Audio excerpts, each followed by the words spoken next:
lượt thi đầu tiên, Thủy Tiên xin được mời lên sân khấu phần dự thi của ông Daniel Nguyễn, giám đốc và nhà sáng lập của M3TA. Let's have a round of applause for our first contestant, Mr. Daniel Nguyễn, CEO and founder of M3TA.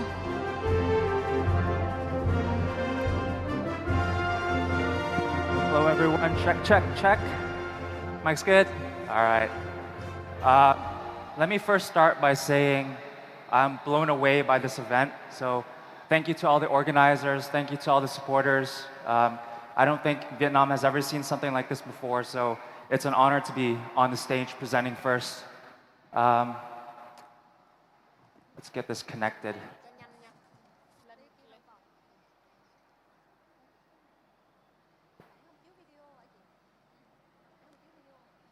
Nothing on screen. Okay, before the screen shows, maybe I can tell a little bit of a story about our project. We started in August of last year. This was when play to earn was at its all-time high. Blockchain gaming was the biggest trend of the year, and we looked at the space as an opportunity. When we digged into it, we saw that it was a highly suboptimal, highly inefficient space, a lot of waste when you look at asset allocation, a lot of waste when you look at scholar turnover. And so we set out to build a product that could optimize the asset allocation problem using customer analytics and data analytics.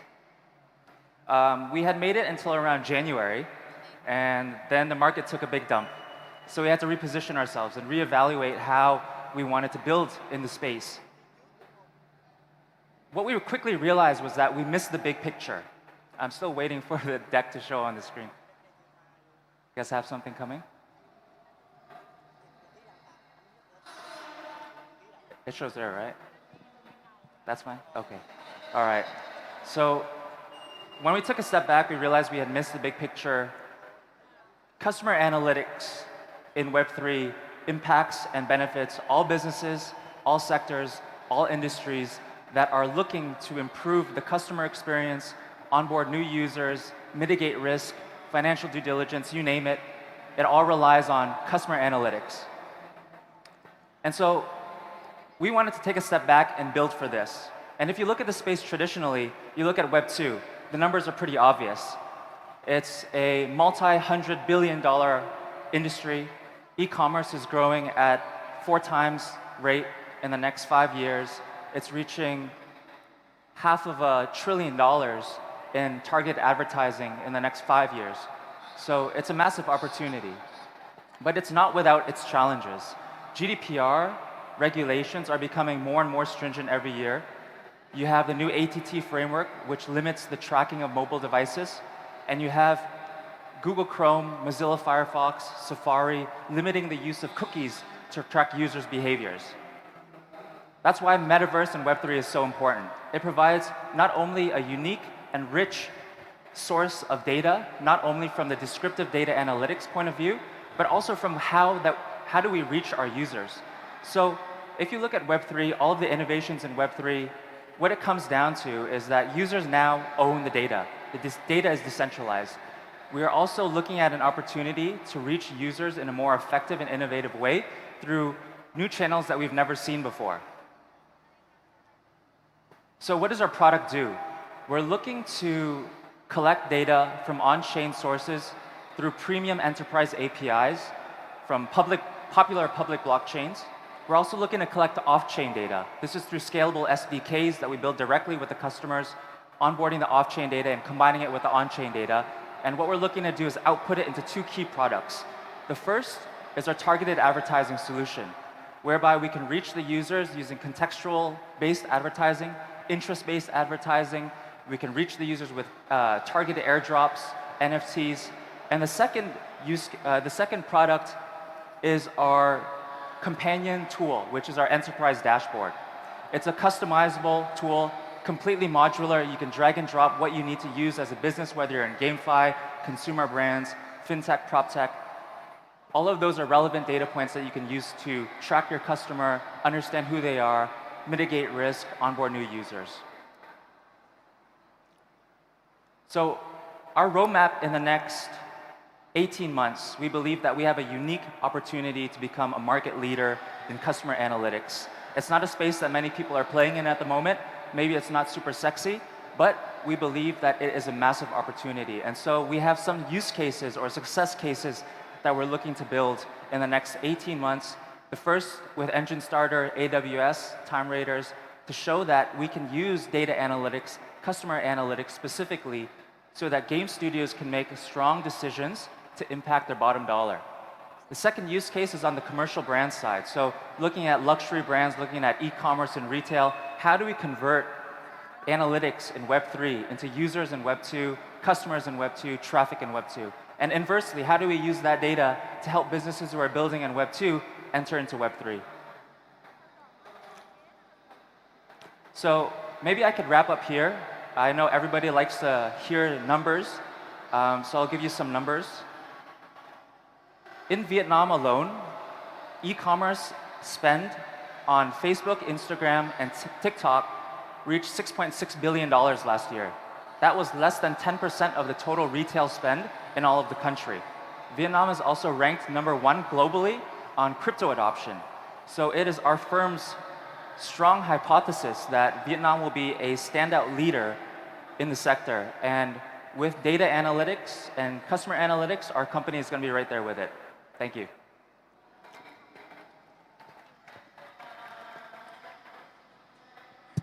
Thank you, Mr. Daniel, for your presentation. May I ask if our judges have any question for him?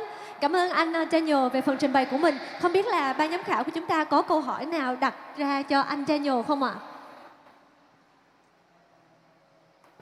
No questions is good. Please ask him some questions, some hard one.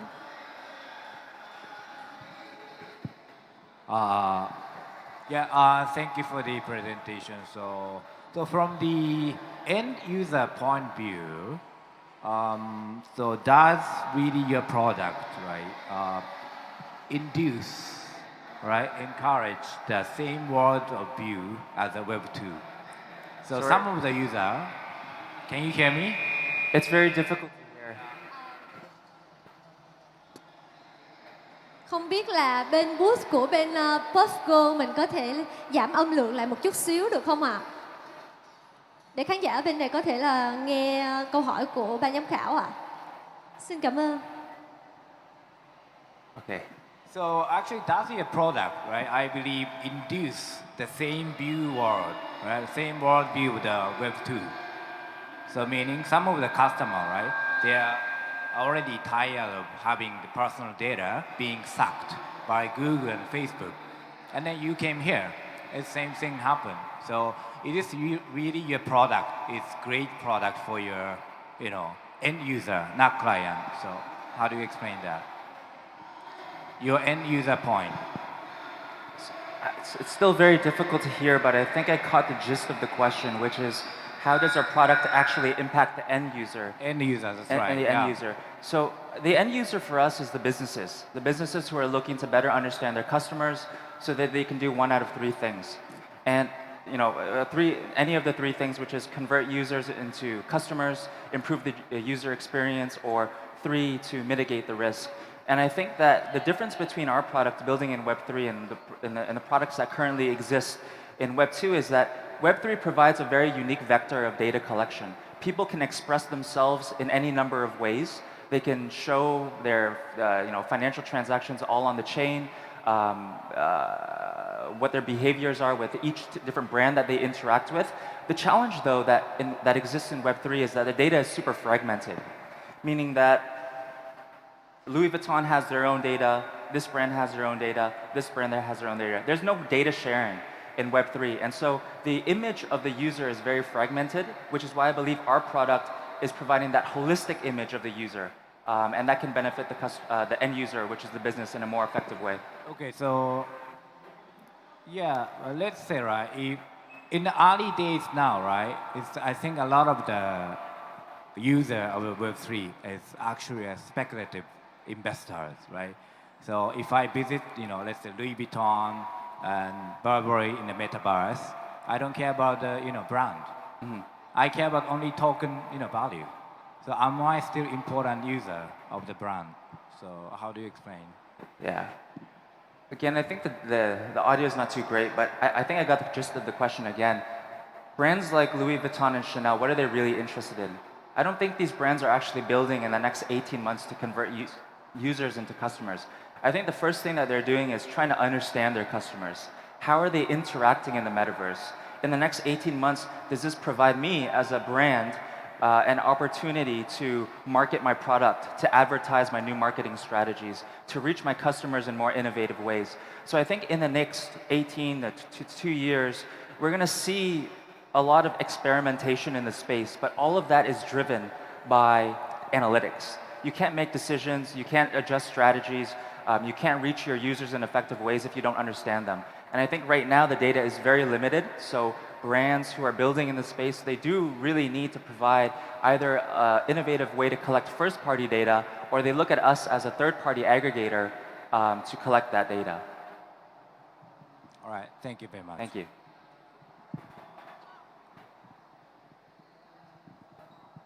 I think Josh had a question.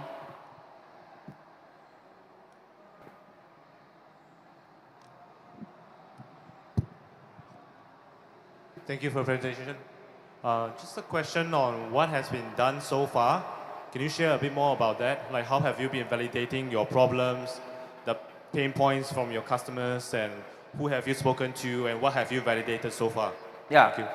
So we've spoken to a lot of consumer brands so far, not only in the consumer brand space.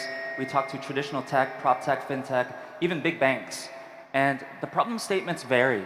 If you're talking to big banks, the problem statement is KYC, financial due diligence. If you're talking to crypto projects, it's how do I reach my users? How do I reduce the amount of turnover for my game? If it's consumer brands, it's how do I use $45,000 of marketing spend so that I can convert 3% of my users into customers? It's a different problem statement for each brand. And how we validated it is by showing them what the data means in Web3. If you look at lifetime value, you can't pull that on-chain. If you're looking at conversion rates or customer acquisition costs, you can't find that on the chain. So you need to combine what the data is available and the data that's being pulled from your own ecosystem and your competitor's ecosystem to be able to provide the most holistic picture. At the moment, we're building the SDKs, which will allow us to plug directly into any ecosystem quickly and scalable in a scalable way. And that allows us to increase the momentum by which we collect the data. Just a follow-up question on that. So what do you think is the lowest hanging fruit for you to tap on now? Exactly.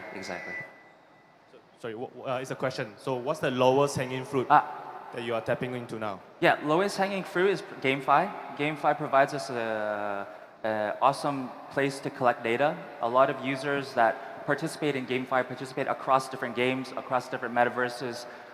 They display behaviors not only on the chain, but also metadata that's collected via them playing the game. So understanding which levels do they play the most, what levels do they drop off. So our first POC with Time Raiders is specifically aimed at understanding these metadata points.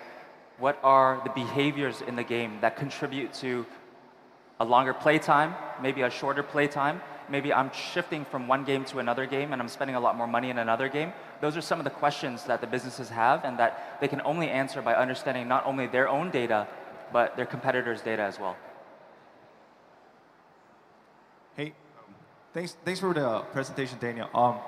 So I found the brand narrative really intriguing, right? And then I was wondering if you could give us a concrete example of how combining both on-chain data and off-chain data would give a more in-depth analysis into the customer's journey versus just off-chain data. Sure. So let's use the same example of GameFi. If I'm a studio that's looking to build a really fun game, not just a quick pump and dump, I'm looking to target my lifetime value, high lifetime value users. The users within my ecosystem that are going to provide the most value to me in the long term. How do I know who those players are? You can't just look at on-chain data. You might have some big whales coming in, buying a ton of NFTs and then dropping those NFTs for a profit later. You as a game studio don't benefit from that. So what are you looking to do is combine both the on-chain data, the transactional data, with the off-chain data. Do these users display behaviors off-chain that benefit me as a game studio? For example, Do they contribute to social media? Do they talk about my product on social media? How much time are they spending in the game? Are they interacting with other users in the game? When they do play the game, are they playing for purely financial profit, or are they playing to complete objectives, complete the game's inner game, the meta game, right? Those are data points that you simply can't collect on the chain. So combining those two data points together, you can create a proxy for the lifetime value of the customer. The higher the lifetime value of the customer, the more you want to build for the specific user. So you might find 20 out of 100 players in their ecosystem that are actually generating value. You will build for those 20 people. So I guess we're talking about how, like, in the traditional Web2 game, like 99% of the revenue is concentrated in the 1% of the users, right? And then we're looking to identify that particular user segment by combining the on and off-chain data. Exactly. Got it. Okay, so time's up. Was there any other questions? Yeah, I have a quick question. So going back to GameFi, we know that the P2E model is facing headwinds in the market right now. So how does Meta help improve to the current situation, contribute, as well as contribute to the how do they basically improve the current situation as well as to the scholar turnover rate? Right. So I'll try to answer this in less than 1 minute. Keep it short. But I think it's a much broader question, and I think the key point to note here is that there's a key misalignment between GameFi's demand and GameFi's supply. So for us, what we're specifically trying to solve is a problem that game studios who are looking to build a real product, what are the problems that they're facing? How are they trying to onboard users? How do they increase the lifetime value of their users without targeting the wrong group of people, right? The people who are just looking to play the game, get the tokens, and dump the tokens. So we're trying to build personas, vectors for understanding, and proxies to get lifetime value, conversion rate, customer acquisition costs for those specific users, and so that the game studios can build for those users. Tokenomics will be geared around those users. Okay. Thank you so much for your answers, and congratulations on your presentation. I hope that all the judges and also the audience get to know your project, Meta, better, and you can look into its project later. Thank you, Mr. Daniel. Thanks, Cảm everyone. ơn những câu hỏi của ban giám khảo. Hy vọng là màn trình bày của anh Daniel đã mang lại những cái kiến thức thú vị về dự án Meta. Và